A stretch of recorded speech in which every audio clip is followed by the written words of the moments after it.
Once you're done using the XL, it's time to clean it, and it does need to be fully and completely clean before storage. Remember, no product to be stored inside the XL pod. All right, we're gonna go ahead and show you the easiest way to clean this and the fastest way to clean this. So pay close attention. You're gonna grab a tissue or a paper towel. You're gonna turn this so that the nozzle and needle are facing the floor. And you're gonna turn it on high, pull that trigger all the way back and spray until no more pigment comes out.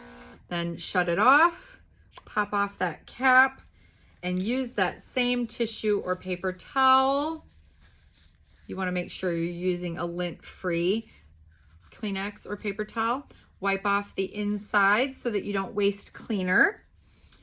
We're gonna take a little bit of the SB cleaner in this case because I'm using a silicone-based solution.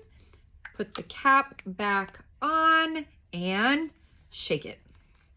That's gonna loosen up all the product inside. Then, this is the first time around, you're gonna go ahead and dump the cleaning solution. I have a cleaning pot here that I'm just dumping it into. Okay, and then we're gonna do that again. This time with less pigment in there, it's going to spray clear right away, okay? And so then you're gonna spray that into your cleaning pot or into a paper towel or tissue. Spray until it sprays clean. You are gonna repeat this until this airbrush sprays clean. I'm testing it on a tissue right now.